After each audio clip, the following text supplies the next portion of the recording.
है एक बार फिर आपके अपने चैनल मेडिक अड्डा प्लस में। पार्ट 1 में हमने पढ़ा पैरासाइटोलॉजी के बारे में थ्योरी। अब हम पढ़ेंगे पैरासाइटोलॉजी में जितने भी प्रकार के एमसीक्यूज व्यापम एनएचएम ने पूछे गए हैं उन सारे क्वेश्चनों पर अब बात करेंगे। साथ में यह भी देखेंगे कि हमारे एग्जाम में कैसे क्वेश्चन पैरासाइटोलॉजी से बन सकते हैं। जो लोग नए जुड़े हैं उनको बता दें कि जो क्लासेस है हमारी लैब टेक्नीशियन 2024 के लिए चल रही है फ्री और कॉस्ट। चलिए स्टार्ट करते हैं एमसीक्यूज। चलो भाई देखो अब मैं क्या करता हूँ। चलिए स्टार्ट करते हैं हम एमसीक्यूज पैरासाइटोलॉजी की। तो देखिए यहाँ पर ऐसे क्वेश्चन को शामिल किया गया है जो प्रीवियस ईयर में जो लैब टेक्नीशियन के एग्जाम में पूछे गए क्वेश्चंस हैं और एक दो क्वेश्चन ऐसे भी हैं जो कि भविष्य में आ सकते हैं, मोस्ट इंपॉर्टेंट क्वेश्चंस। तो देखिए यहाँ पर पहला क्वेश्चन आपका कह रहा है कि multiple ring are from which seen which type of malaria. तो आपको मालूम है कि मलेरिया नॉर्मलता कितने प्रकार के होते हैं? 4 प्रकार के होते हैं। एक को फाल्सीफेरम बोला जाता है, plasmodium falciparum, plasmodium vivax, plasmodium malariae और प्लाज्मोडियम ओवल। तो यहाँ पर बताना है कि मल्टीपल रिंग्स, रिंग तो आपको मालूम है कि अंगूठी आपकी होती है, तो अंगूठी की आकार की कौन सी मलेरिया का जो टाइप है वो आपको दिखाई देता है। सिंपल सा क्वेश्चन का कहना ये है। तो ये क्वेश्चन पूछा गया है। तो यहाँ पर अपने को दिया है ऑप्शन फाल्सीफेरम में दिखेगा, वायवेक्स में दिखेगा, मलेरिया में दिखेगा या फिर सभी में दिखेगा। तो इसका जो करेक्ट ऑप्शन चले जाएगा वो चले जाएगा प्लाज्मोडियम फाल्सीफेरम के साथ। ठीक है। अब देखिए ये एक खतरनाक प्रकार का जो मलेरिया होता है, कौन सा? Plasmodium falciparum. अब इसमें क्या होता है, जब बोलते हैं ना कि हाँ ब्रह्मांड में बुखार चढ़ गया, मतलब ब्रेन का मलेरिया हो गया, तो वही होता है फाल्सीफेरम। चलिए अगला क्वेश्चन यहाँ पर रहने वाला है। अगला क्वेश्चन आपका कह रहा है कि which of the following is not pathogenic. अब आपको यहाँ पर बताना है कि वो कौन सा पैरासाइट है, कौन सा प्रोटोजोआ है जो कि नॉन पैथोजेनिक है। नॉन पैथोजेनिक का मतलब ऐसे पैथोजन जो कि बीमारी नहीं करते। तो आपको यहाँ पर 4 ऑप्शन दिया है कि एंटोमोबिया हिस्टोलाइटिका, एंटोमोबिया कोली या फिर बैलेंटेडियम कोली या फिर हिस्टोलाइटिका या फिर ऑल। तो आपको यहाँ से बताना है कि कौन सा पैरासाइट है जो बीमारी उत्पन्न नहीं करता। तो इसका जो करेक्ट ऑप्शन चले जाएगा ऑप्शन नंबर फर्स्ट, एंटोमोबिया कोली जो है आपकी ये बीमारी क्रॉस नहीं करता। तो इसका करेक्ट ऑप्शन चले जाएगा फर्स्ट के साथ। ठीक है। बैलेंटेडियम कोली तो आपको मालूम है, हमने कल पढ़ चुका है कि यह जो पिग से हमको आता है, पिग मतलब सुअरों से आता है। हिस्टोलाइटिका तो आपको मालूम है एम्बियोबिस, ये डिसीज क्रॉस करता है जो कि हमारे इंटेस्टाइन में मौजूद होता है। चलिए अगला क्वेश्चन बोल रहा है कि the infection stage of the entamoeba histolytica. अब यह कौन सा चरण होगा जिस चरण में एंटोमोबिया हिस्टोलाइटिका जो है वो डिसीज क्रॉस करेगी, इन्फेक्शन करेगी। तो स्टेज का नाम अपने को बताना है, कौन सा चरण होगा? सिस्ट में होगा, प्रीसिस्ट होगा, ट्रोफोजाइट होगा या फिर। अगला क्वेश्चन से यहाँ पर क्या बोल रहा है, the infection state of the entamoeba histolytica. तो हिस्टोलाइटिका आपको मालूम है कि पैरासाइट है। इन्फेक्शन स्टेट मतलब कौन से चरण में आपका एंटोमोबिया हिस्टोलाइटिका इन्फेक्शन करेगा। तो इसमें 4 ऑप्शन दिए गए हैं कि वो सिस्ट के रूप में होगा तब इन्फेक्शन करेगा, या फिर प्रीसिस्ट के चरण में होगा तब वो इन्फेक्शन करेगा, ट्रोपोजॉइट के रूप में होगा, या फिर ऑप्शन नंबर 4 कि सभी के चरण में वो कर सकता है। तो इसका जो करेक्ट ऑप्शन चले जाएगा एंटोमोबिया हिस्टोलाइटिका जो इन्फेक्शन करेगा वो करेगा आपका सिस्ट के रूप में जब ये मौजूद होगा। तो इसका option number first is correct. अगला क्वेश्चन बोल रहा है कि ribbon like helminths parasite are now. मतलब कि जो रिबिन लाइक के हेलमेंथस होते हैं इस प्रकार के, वो कौन से होते हैं, उनको और क्या कहा जाता है? उनको क्या टेपवार्म कहा जाएगा, राउंड वार्म कहा जाएगा, दोनों कहा जाएगा, दोनों में से नहीं। तो इसकी ट्रिक होती है रिबिन मतलब कि लंबे, और आपका जो टेप होता है पेपर टेप वो भी कैसा होता है, लंबा। तो इसका जो करेक्ट ऑप्शन चले जाएगा टेपवार्म। एक छोटी सी ट्रिक है। ठीक है। रिबिन लाइक स्ट्रक्चर पूछता है कौन सा हेलमेंथस का होगा, तो आपको बताना है टेप वार्म का। इसको रट लीजिए, बहुत ही इंपॉर्टेंट क्वेश्चन है। 3 से 4 दफा यह क्वेश्चन जो लैब टेक्नीशियन के एग्जाम में पूछ चुका है। अगला क्वेश्चन बोल रहा है कि motile reproduction stage of the entamoeba histolytica. अब इसमें कौन सा चरण है जब एंट अमोबिया हिस्टोलाइटिका क्या काम करेगा, चलेगा, रेंगेगा, दौड़ेगा, कौन से चरण में होगा? पहला बोल रहा है कि ट्रोपोजाइट के रूप में होगा, सिस्ट के रूप में होगा, प्रीसिस्ट के रूप में होगा या फिर ऑल। तो जो अपना है एंट अमोबिया हिस्टोलाइटिका या होगा ट्रोपोजाइट चरण में होगा, तब ये क्या मूव करेगा, मतलब मोटिलिटी शो करेगा। ये भी अपने को देखिए पैरासाइटोलॉजी का एक क्वेश्चन जो पैरासाइट के होते हैं वो थोड़े घुमावदार होते हैं, तो उनको अपने को रटना भी होता है, समझना भी होता है। आप रट भी सकते हैं, समझ भी सकते हैं। समझना थोड़ा कॉम्प्लिकेशन हो सकता है, बट अगर चीज़ों को थोड़ा समझ के अगर आप रटते हैं तो बहुत इंपॉर्टेंट हो जाता है। चलिए अगला क्वेश्चन यहाँ पर बहुत इंपॉर्टेंट है। ये क्वेश्चन बोल रहा है कि नेगरी फ्लोरी इन्फेक्शन डायग्नोस्ट। अब देखिए एक बीमारी होती है किससे, पैरासाइट से, उसको बोलते हैं नेगरी फ्लोरी।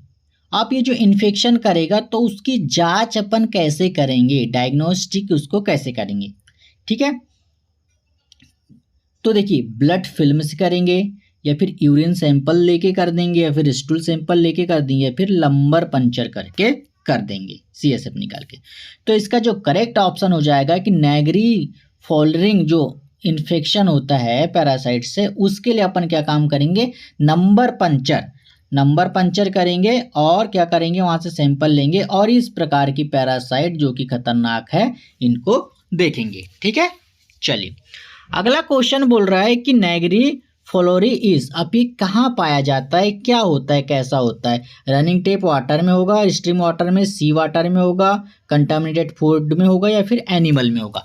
तो देखिए नेग्रियल फ्लो जो है वो कैसे होगा, रनिंग वाटर में होगा, जो कि स्ट्रीम करते हैं, जो भी तैराक होते हैं उनमें, या जो पैरासाइट होता है ये उनकी बॉडी में जाने में एक भूमिका निभाता है। जो कि पानी में तैर रहे हैं वहां पर ये स्ट्रीम वाटर में मौजूद होता है, कौन, नेगरी फ्लोरी, ठीक है। चलिए अगला क्वेश्चन है, ये क्वेश्चन हमने कल ही थ्योरी में डिस्कस किया था बैलेंटेडियम कोली के बारे में, कि balantidium coli infection is human being. अब देखिए बिगिन, बैलेंटेडियम कोली जो है कौन से जानवर से, ये बैलेंटेडियम जो कोली है ये कौन से जानवर से व्यक्ति में, इंसान में आएगा। तो यहाँ पर कौन से जानवर से ट्रांसमिट होगा ये पूछ रहा है। तो पहला पिग से होगा यानी कि सुअर से होगा, गाय से होगा, पैरट यानी कि तोते से होगा या फिर ऑटर से होगा, वाटर से होगा, पानी से होगा। तो इसका जो करेक्ट ऑप्शन चल जाएगा, ये जो बैलेंटेडियम कोली है ये सुअर के कांटेक्ट यानी पिग के कांटेक्ट में आने से ह्यूमन बीइंग को यह जो बीमारी है ये हो जाती है। बैलेंटेडियम कोली पैरासाइट उनमें इन्फेक्शन कर देता है। बैलेंटेडियम कोली जब इन्फेक्शन करेगा तो व्यक्ति को दस्त लगता है बहुत जोर से। अगला क्वेश्चन बोल रहा है malaria is from plasmodium that transmit for the mosquito to human. अब यहाँ पर बोल रहा है कि जो आपका मॉस्किटो है, मॉस्किटो जो आपका है वो ह्यूमन में मतलब मानव शरीर में कैसे आएगा, कौन से फॉर्म में होगा। तो स्पेरोजोइट में होगा, मेरोजोइट में होगा, गेमेटोसाइट में होगा, फिर ऑल। तो इसका जो करेक्ट ऑप्शन हो जाएगा, जब मॉस्किटो हमको काटेगा, एक ह्यूमन बॉडी को मॉस्किटो उनकी बॉडी में इंटर करेगा तो उनके जो माउथ यानी कि उनके सलाइवा में स्पेरोजोइट होते हैं जो कि हमारे बॉडी में इंटर कर जाते हैं, ठीक है। करेक्ट ऑप्शन क्या हो जाएगा, ऑप्शन नंबर फर्स्ट, स्पेरोजोइट। अगला क्वेश्चन यहाँ पर कह रहा है कि which of the following parasite has not cystic stage. अब यहाँ पर क्वेश्चन इंपॉर्टेंट है कि कौन सा पैरासाइट है जो कि सिस्टिक स्टेज यानी कि चरण में नहीं पाया जाता। Option number first trichomonas vaginalis, balantidium coli, entamoeba histolytica या फिर ऑल। तो कल ही इस क्वेश्चन के बारे में यानी कि इसकी हम थ्योरी पढ़े थे कि सिस्टिक अवस्था में ट्राइकोमोनास वेजाइनालिस नहीं पाया जाता। आप ये कहाँ इन्फेक्शन करेगा, ये महिलाओं के ओरी में, यूटेरस में, साथ ही वहाँ पर इन्फेक्शन करता है कौन। और एक ऐसी ये पैरासाइट कैसे पहुँचता है, ये पैरासाइट सेक्सुअली कॉन्टैक्ट से पहुँचता है, ठीक है। चलिए समझ रहे हो आप। अगला क्वेश्चन बोल रहा है कि which of the following is most serial effect of the काला अजार। अब जो काला अजार की बीमारी है ये कौन से ऑर्गन को इन्फेक्ट करेगी। काला अजार किससे होगा, लिस्मेनिया डोनोवानी पैरासाइट से होगा। तो ये कौन से ऑर्गन को इफेक्ट करेगा चारों में से, आपको यहाँ बताना। तो इसका जो करेक्ट ऑप्शन हो जाएगा वो हो जाएगा हमारा स्प्लीन को। ओके ठीक है। अगला क्वेश्चन बोल रहा है कि which parasite is present for nucleus. अब वो कौन सा पैरासाइट है, कौन सा महत्वपूर्ण पैरासाइट है जो कि उनके बॉडी के अंदर 4 न्यूक्लियस होते हैं। तो कल इसके बारे में चर्चा किया था हमने कि जिगार्डिया लैम्गिया में होगा, हिस्टोलाइटिका में होगा, प्लाज्मोडियम में होगा या फिर फाइलेरिया में होगा। तो देखिए 4 न्यूक्लियस की जब बात करेंगे अपन तो ये किस में होगा, ये होगा जिगार्डिया लैम्गिया में। ठीक है, इसमें 4 न्यूक्लियस होते हैं, 1 2 3 4। ठीक है, बात करें फेस के तो इसमें 2 फेस मौजूद होते हैं और इसकी माइक्रोन की बात की जाए तो 7 से 14 माइक्रोन तक यह पैरासाइट हो सकते हैं। यह पैरासाइट ह्यूमन के इंटेस्टाइन में मौजूद होके दस्त लगाने की कोशिश करते हैं व्यक्ति को। ठीक है, अगला क्वेश्चन यहाँ पर है which host of the plasmodium sexually reproduction. ये क्वेश्चन ना जाने कितने बार पूछा गया है कि कौन सा होस्ट होता है जिसमें प्लाज्मोडियम सेक्सुअली ट्रांसमिटेड होके 1 से 2, 2 से 4, 4 से 5 करते हैं। तो आपको मॉस्किटो में होगा, मॉस्किटो में होगा, मेल में होगा, एनिमल में होगा या फिर ऑल। तो हमने आपको बताया है कि 2 होस्ट में यह प्रेजेंट होता है जब प्लाज्मोडियम की साइकिल चलती है, एक मेन में, मॉस्किटो में और मेल में। तो देखिए जहां भी सेक्सुअली बात आती है तो वो मॉस्किटो को ही अंदर चलेगा पैरासाइट मलेरिया का। ठीक है, तो इसका करेक्ट ऑप्शन क्या हो जाएगा, ये सेकेंडरी होस्ट बोला जाएगा तो मेन और फर्स्ट होस्ट बोला जाएगा तो मॉस्किटो। ठीक है, चलिए अगला क्वेश्चन बोल रहा है कि वेक्टर ऑफ द काला अजार डिसीज। आप यहाँ पर बताने कि जो काला अजार है वो किसके द्वारा हमारी बॉडी में आएगा, कौन सा वेक्टर है। वेक्टर का मतलब ऐसा व्यक्ति जो संदेश को पहुंचाता है, जो बीमारी को पहुंचाता है। तो मच्छर पहुंचाएगा, मॉस्किटो पहुंचाएगा, सैंड फ्लाई या फिर हाउस फ्लाई जो हमारे घर में होती है या फिर ऑल। तो इसका जो करेक्ट ऑप्शन होता है जो कि काला अजार होती है बीमारी, लिस्मेनिया डोनोवानी से होती है, जो उसका वेक्टर होगा पहुंचाने का काम करेगा सैंड फ्लाई। ठीक है, अगला क्वेश्चन बोल रहा है कि जिगार्डिया लैम्गिया इज प्रेजेंट, कहाँ पर ये प्रेजेंट होगा। या आपके इंटेस्टाइन में होगा या आपके माउथ में होगा या आपके स्टमक में होगा या फिर आपके लीवर में होगा। तो इसका जो करेक्ट ऑप्शन हो जाएगा ये जो होगा आपके इंटेस्टाइन में मौजूद होगा। ठीक है, करेक्ट ऑप्शन इसका ऑप्शन नंबर फर्स्ट।